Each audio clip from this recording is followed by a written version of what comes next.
Bonjour à tous. Dans un autre tutoriel, je vous ai montré comment concevoir un exercice avec ces 10 questions. Aujourd'hui, je souhaite vous montrer comment on peut faire varier les options d'un exercice pour qu'il devienne formatif. Il pourrait être assimilé à l'adage « Trompez-vous, vous apprendrez ». Prenons un exercice qui est déjà conçu et changeons ses paramètres.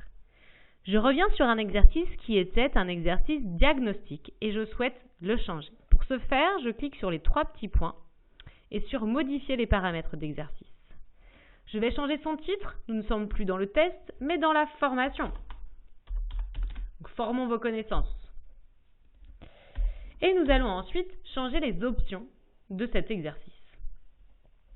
Première chose, la méthode de notation. Nous pouvons faire le choix d'ajouter des pénalités pour chaque mauvaise réponse ou réponse incomplète, ce qui pourrait encourager les participants à fournir de meilleures réponses. C'est un choix pédagogique. Ensuite, les critères de fin. On peut définir un critère qui serait par exemple ici de 75%. 75% de bonnes réponses permettra au jeune de signaler que son exercice est terminé.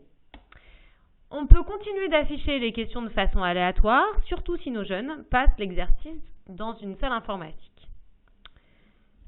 Ici, la navigation peut rester libre. Chaque jeune peut revenir en arrière et naviguer dans les questions à sa guise.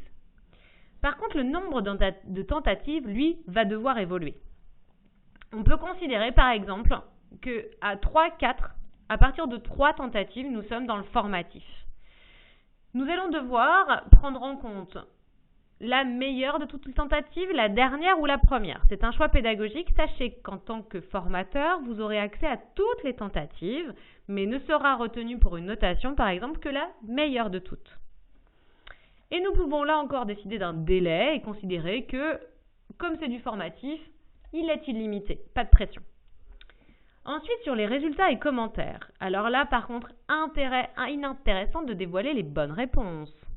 Par contre, très intéressant d'ajouter un commentaire qui pourrait aider le jeune dans ses possibilités de réponse, l'aiguiller, lui rappeler des règles qu'il aurait par exemple oubliées.